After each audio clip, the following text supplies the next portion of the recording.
আসসালামু আলাইকুম বন্ধুরা। তো আমি এখন দাঁড়িয়ে আছি বিশ্বরোড চৌরাস্তা।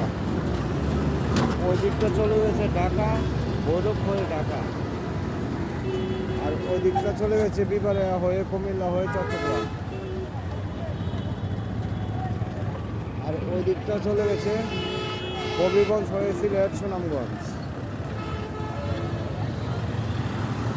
এখান থেকে আপনি সারা বাংলাদেশের যে কোনো প্রান্তে যেতে পারবেন। এটা হচ্ছে বিবারিয়া জেলার বিশ্বরোড চৌরাস্তা।